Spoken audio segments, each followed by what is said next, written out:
성탄의 은혜와 기쁨이 여러분 심령과 가정 가운데 늘 함께 하시기를 기원합니다. 덴마크의 실존주의 철학자인 케르케고르가 지은 철학적 단편이라는 책에 실린 이야기입니다. 어느 나라에 한 왕이 있었습니다. 이 왕이 민정시철에 나섰습니다.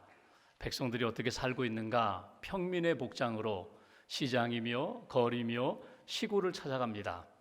그리고 그곳에서 한 처녀를 만나게 됩니다. 첫눈에 사랑에 빠졌습니다. 그 처녀와 결혼하고 싶은 마음이 들었습니다. 왕국에 돌아왔지만 그 처녀를 잊을 수가 없었습니다. 그렇게 사랑 가슴앓이 하는 왕을 보며 신하들이 조언을 합니다. 왕이여, 왜 가슴앓이를 하십니까?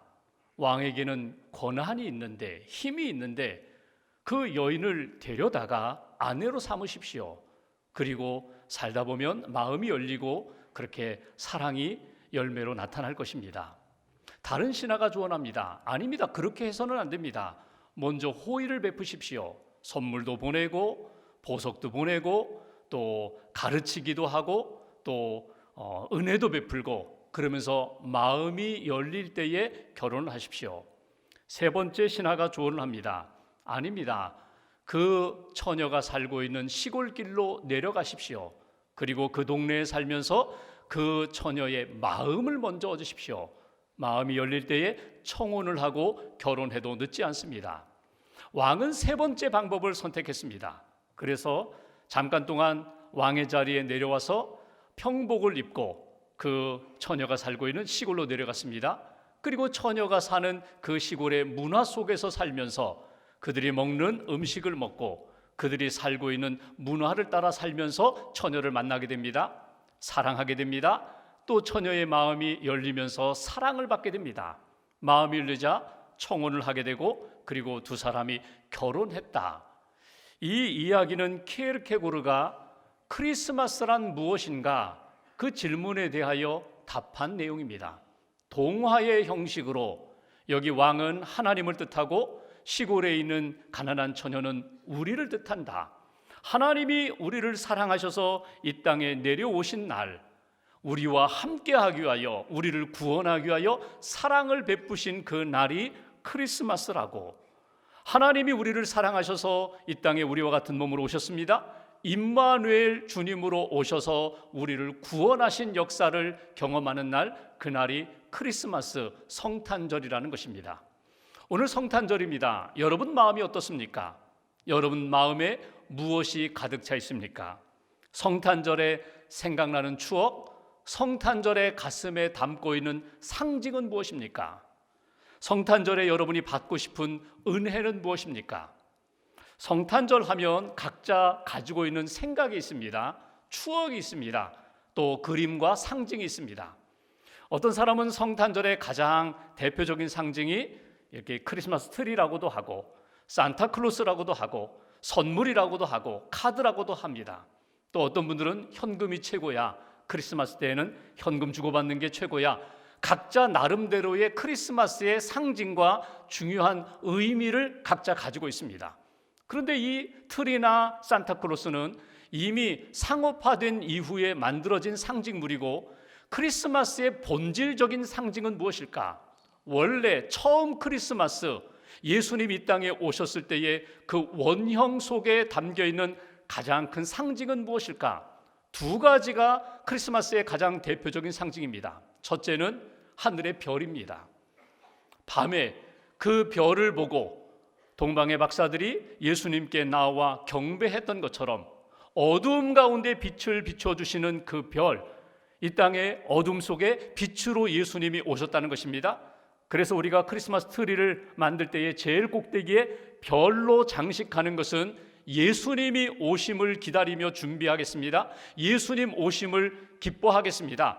그 대표적인 상징이 별이라는 것입니다. 또 하나의 상징이 있다면 그것은 구유입니다. 예수님 마구간에서 태어나시고 구유에 누워 계셨는데 그 구유가 크리스마스의 상징이라는 것입니다. 우리의 마음이 구유가 되어서 예수님 내 안에 다시금 오시옵소서, 예수님 오셔서 나를 변화시켜 주시고 생명을 주시고 은혜를 주시옵소서, 이 구유가 크리스마스의 가장 중요한 상징이 된다는 것입니다. 오늘 성경은 누가복음 2장 성탄 메시지입니다. 예수님이 이 땅에 오실 때에 목자들이 예수님께 나와 경배드리고 예배드리는 중에 천사들의 메시지가 있습니다. 이것이 너희에게 표적이니라. 표적이라고 말씀합니다. 성탄의 표적이 있다는 것입니다. 성탄에 놓치지 말아야 할 상징과 의미가 있다는 것입니다. 이 성탄의 표적을 통하여서 우리에게 주시는 2022년 성탄절 메시지가 무엇일까? 오늘 본문 11절 말씀을 먼저 봉독하겠습니다. 11절 한 절을 함께 봉독합니다. 오늘 다윗의 동네에 너희를 위하여 구주가 나셨으니 곧 그리스도 주시니라. 아멘. 너희를 위하여, 목자들을 위하여, 오늘 우리 한 사람 한 사람을 위하여 이 땅에 예수님이 태어나셨다는 것입니다. 예수님이 오셨다는 것입니다. 하늘 보좌에서 이 땅으로 임마누엘로 우리 가운데 오셨다. 예수님이 오셨다. 이것이 표적인데 오늘 예수님에 대하여 세 가지로 표현한 것을 우리가 11절에서 읽어볼 수가 있습니다. 너희를 위하여 구주가 나셨다. 그분은 곧 그리스도가 되신다. 그분은 곧 너희의 주님이 되신다. 여기 구주다, 그리스도다, 주님이다. 이 예수님을 표현한 세 가지 표현입니다. 여러분, 여기에 구주는 어떤 의미입니까? 소테르라는 말은 구세주를 말하는 것입니다. 구원자를 말하는 것입니다. 우리를 어둠과 죄와 위험으로부터 건져주시는 분, 건져주실 분, 그분이 나의 구원자가 되신다는 거예요. 이 세상 어두움 가운데 사는 모든 인류의 진정한 구원자가 되신다. 그 구원자로 예수님이 이 땅에 오셨다는 거예요. 그리스도라는 말은 무엇입니까? 기름 부음 받은 자거든요. 구약에 보면은 기름 부음 받은 자, 메시아, 어떤 사람이 기름 부음을 받습니까? 왕이면서 또 제사장, 선지자, 이런 사람들, 하나님으로부터 선택을 받고 구원의 역사에 쓰임받는 사람들이 기름 부음 받은 자거든요. 그리스도거든요. 예수님이 이 땅에 오셔서 구세주로 우리를 구원하실 때 왕으로, 선지자로, 제사장으로 우리를 구원하시기 위하여 이 땅에 오셨다.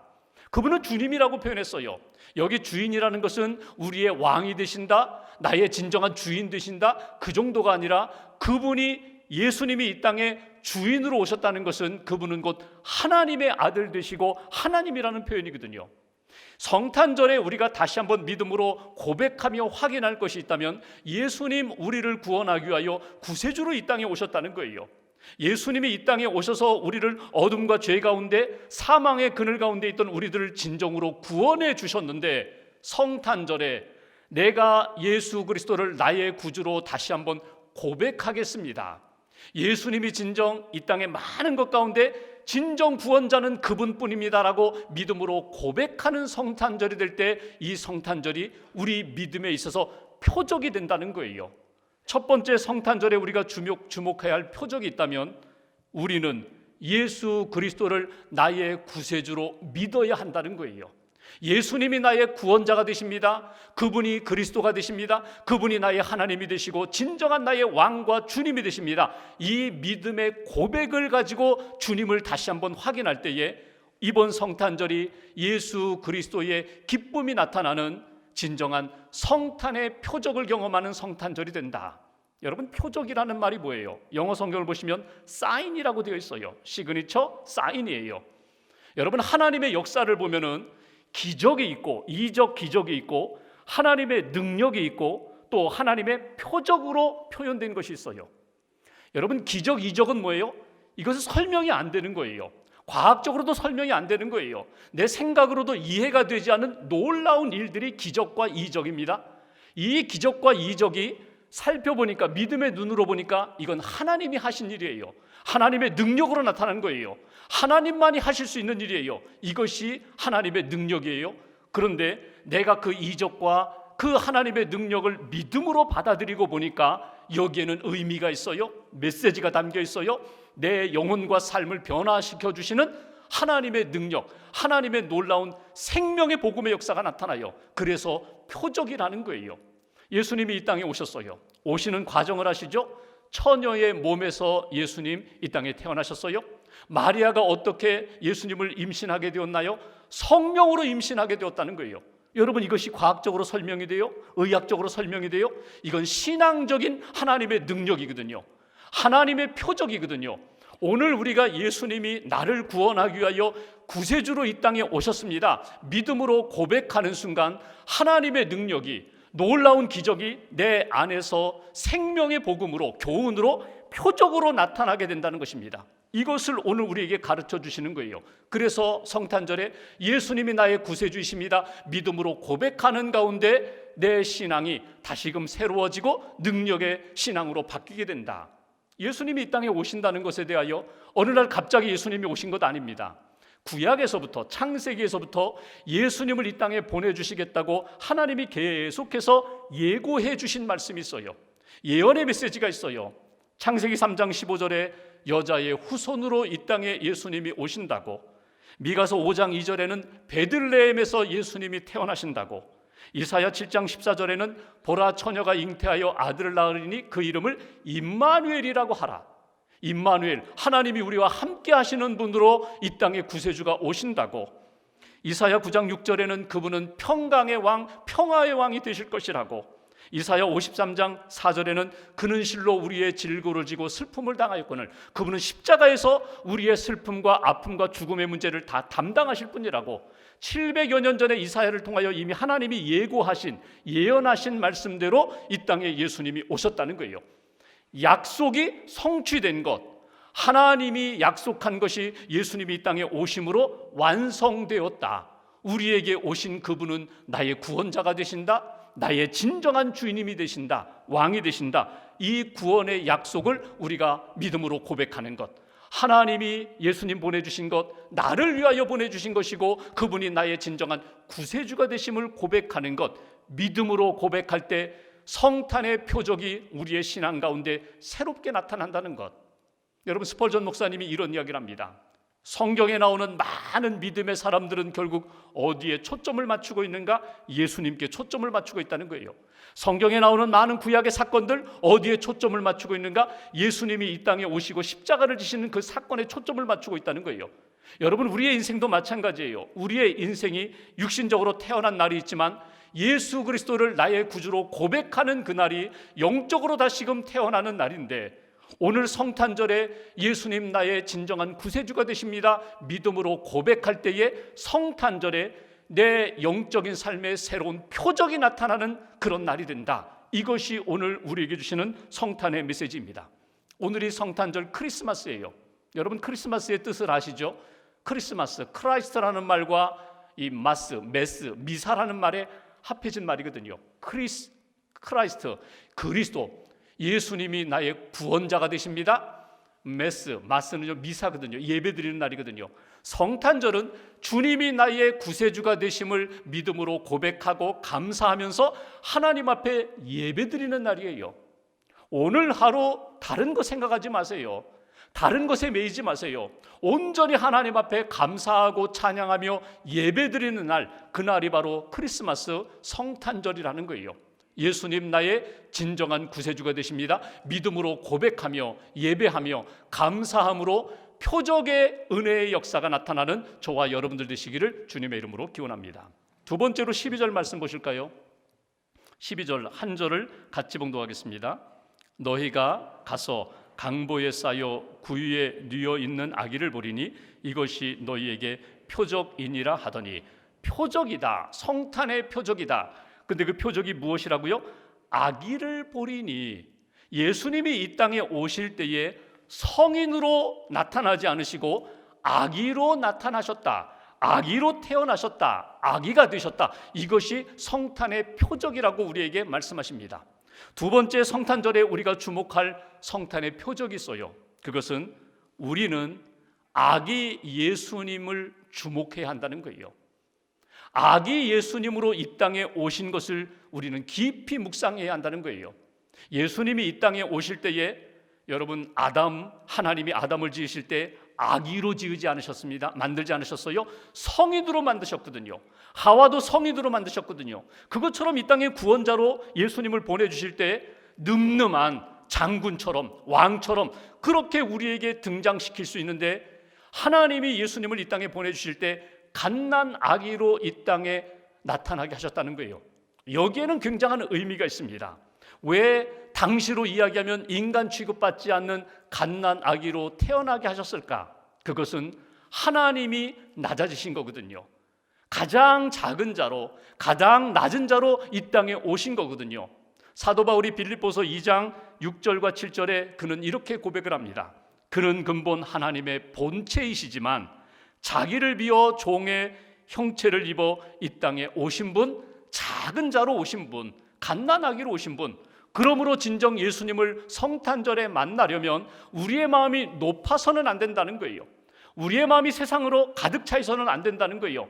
낮아져서 예수 그리스도 이 땅에 아기로 오신 그분의 자리까지 내려갈 때에만 진정 예수 그리스도의 성탄절 은혜를 받을 수 있다. 예수님을 만날 수 있다. 예수님이 이 땅에 오실 때에 여러분, 마음이 높은 사람, 교만한 사람, 세상의 것으로 가득 찬 사람들은 예수님을 만나지 못했어요. 헤로드 왕, 바리새인들, 서기관들, 율법주의자들, 그들은 예수님을 만나지 못했어요. 반면에 예수님을 만난 사람 누구입니까? 목자들, 그리고 동방박사들, 지극히 낮은 자리에 주님의 자리에 내려와서 주님을 만난 사람들. 오늘 우리들의 성탄절도 마찬가지입니다. 이 땅에 아기 예수로 오셨는데 그 예수님을 우리의 마음과 우리의 자세를 낮추어서 그리고 주님을 만날 수 있는 은혜가 되어야 한다. 예수님이 아기 예수로 오셔서 30년간 사시고 3년 공생의 삶을 사셨는데, 여러분, 아기 예수로 오셔서 이렇게 성장하면서 우리가 겪는 희노애락을 다 겪으셨어요. 사람이 겪는 그 아픔과 슬픔과 고난을 다 겪으셨어요. 그래서 우리의 마음을 아세요. 내가 지금 겪고 있는 것, 어떤 아픔과 슬픔이 있는지 다 알고 계세요. 그리고 위로해 주십니다. 이해해 주십니다. 그리고 우리를 생명의 길로 인도해 주시는 분, 성탄절에 아기 예수로 오신 그 예수님을 주목하라는 거예요.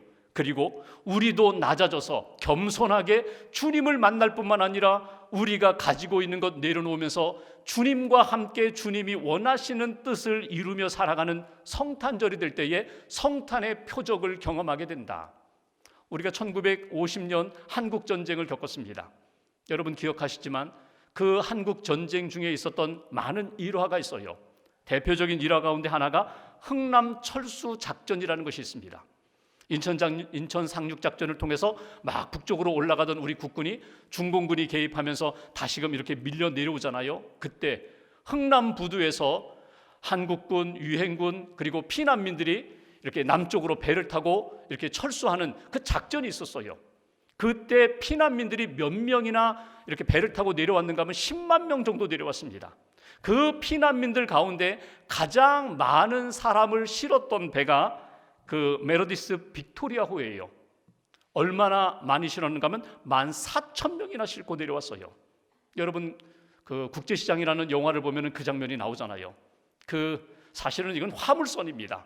부산에다가 이렇게 화물 내려놓고 이게 지금 철수한다니까 가서 군 장비며 장병들 실어 와야 된다고 해서 막 부랴부랴 이렇게 흥남으로 갔거든요. 이 배 안에는 항공유 300톤이나 있었어요. 그래서 주변에 있는 배들이 접근하지 않았습니다. 왜냐하면 잘못해서 폭발하면 옆에도 피해를 입으니까 위험했던 상황이에요. 그런데 이제 물자를 싣고 내려오려고 하는데 사람들이 요청을 합니다. 우리를 살려달라는 거예요. 우리를 실어달라는 거예요.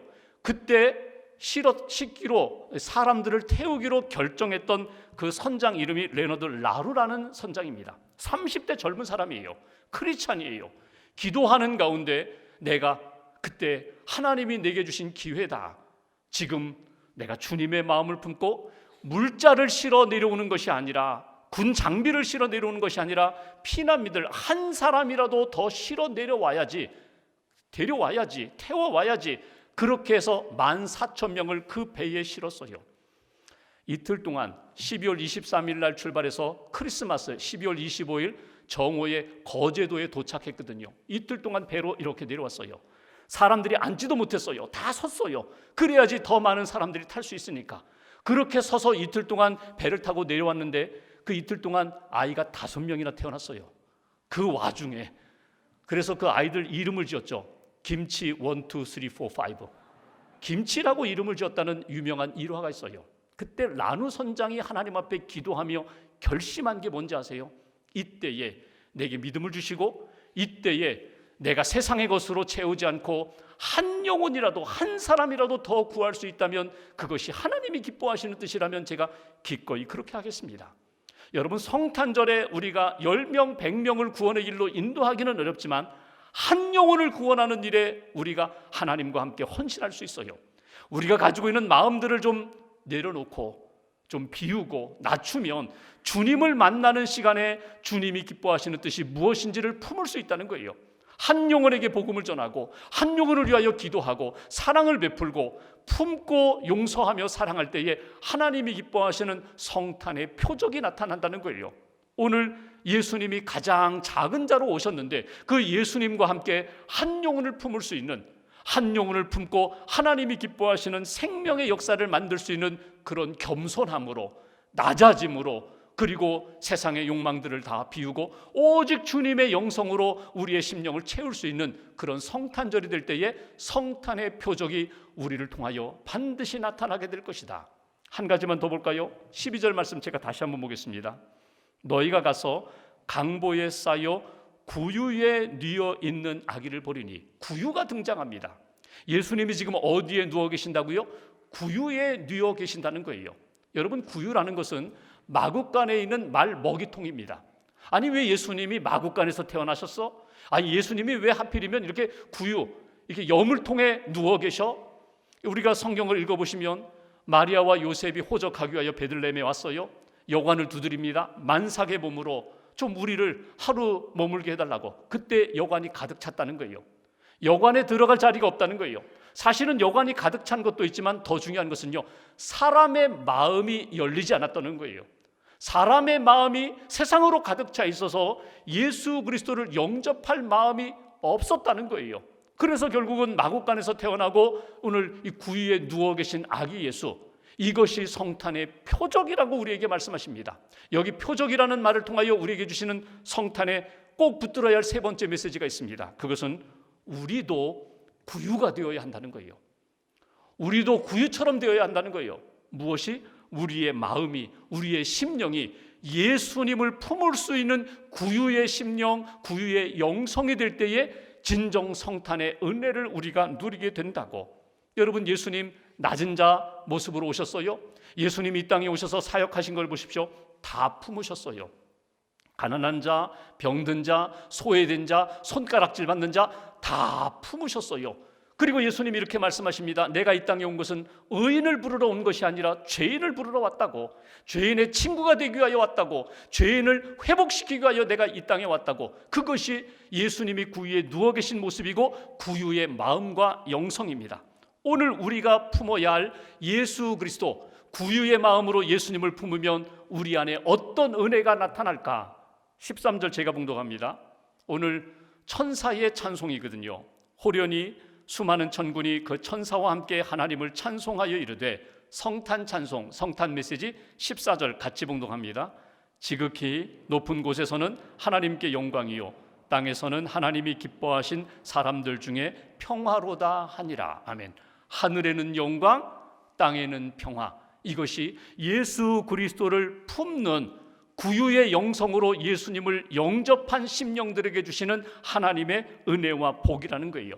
하늘의 영광이 무엇입니까? 창조주 하나님의 영광, 그것뿐만 아니라 낮아짐의 영광, 십자가의 영광, 희생의 영광, 그리고 성육신의 영광. 그 영광이 예수님을 품는 순간 우리 심령 가운데 믿음으로 나타나게 될 것이다. 세상이 주지 못하는 진정한 평강을 우리가 얻게 될 것이다. 세상에서 누릴 수 없는 영적인 평안을 예수님을 영접하는 순간 우리 안에 나타나게 될 것이다. 겉으로 보면 굉장히 초라한 모습이에요. 여러분, 구유는 참 보잘것없어요. 냄새도 나요. 그런데 거기에 예수님을 품는 순간 거룩한 심령이 됩니다. 변화되는 심령이 됩니다. 새로운 의미를 가진 인생으로 바뀌게 된다는 거예요. 오늘 성탄절에 꼭 기억할 것, 주님 예수 그리스도를 구유에 품고 있었던 것처럼 우리도 예수님을 영접하는 믿음의 구유가 되게 해달라고, 예수님을 영접하는 인생이 되게 해달라고. 몇 년 전 독일 베르린의 한 교도소에서 있었던 일입니다. 교도소를 섬기는 목사님, 죄수들을 섬기는 목사님이 성탄절을 앞두고 이제 제소자들과 함께 성탄절 연극을, 성극을 준비했어요. 성극에 참여할 사람 그랬더니 14명이 손을 들었어요. 그 14명을 10명은 천사 복장으로 흰 옷을 입히고 천사의 찬송을 부르고 천사의 메시지를 할 수 있는 10명은 천사들로, 그리고 4명은 목자들로 이렇게 분장을 해서 성극 연습을 시켰어요. 성극이 끝났습니다. 그리고 돌아가면서 이제 소감을 한마디씩 하라고. 그때 한 사람이 이런 이야기를 합니다. 나는 원래 도둑질을 하다가 현장에서 발각되어 사람을 죽여 사형수가 된 사람입니다. 감옥 생활이 너무나 따분해서 내가 연극한다고 손들고 저는 목자 역할을 했습니다. 처음에 연습 활동하는 잘 몰랐는데 자꾸 연습하면서 서서히 깨달음이 왔습니다. 그것은 내가 진짜 목자라는 사실입니다. 나는 어둡고 추운 들판에서 몸을 웅크린 채 죄와 죽음과 무의미와 낙심에 깊이 빠져 있었던 인생입니다. 그런데 천사 메시지를 들으면서 목자인 내 마음 가운데 울림이 왔습니다. 천사의 메시지가 무엇입니까? 오늘 너희를 위하여 구주가 나셨다. 오늘 너를 위하여 구주가 나셨다. 그 메시지를 듣는 순간 내 마음에 울림이 왔습니다. 가슴이 뛰었습니다. 그리고 나 같은 죄인을 위하여 예수님이 오셨다는 생각을 하니까, 믿음을 갖게 되니까 내 심령에 변화가 일어났습니다. 그리고 예수님을 영접했습니다. 예수님을 영접했더니 하늘의 평화가, 하늘의 영광이 내 마음 가운데 찾아왔습니다. 나는 이제 며칠 후면 나는 형장의 이슬로 사라질 몸입니다. 그러나 내 마음 가운데 있는 이 영광과 평화는 그 누구도 빼앗아갈 수 없다는 거예요. 여러분, 크리스마스가 어떤 날입니까? 나를 위하여 하나님이 구세주를 보내신 날이에요. 예수를 보내주신 그날 내가 예수님을 영접할 때에 내 안에 영광도 평화도 생명도 기쁨도 내 안에 회복된다는 거예요. 성탄절에 다시 한번 믿음으로 고백하면서 예수님을 영접하고, 구유와 같은 보잘것없는 인생이지만 예수님이 계셔서 보배를 담은 질그릇 같은 인생으로 다시금 새로운 의미를 찾으시고 하나님이 기뻐하시는 인생으로 새 출발하는 역사, 그것이 성탄 표적의 신앙으로 이번 성탄절을 다시 한번 의미 있게 보내는 신앙인의 모습입니다. 하나님 앞에 기도하시면서 진정 하나님이 기뻐하시는 은혜의 성탄절 되시기를 주님의 이름으로 기원합니다. 기도하겠습니다.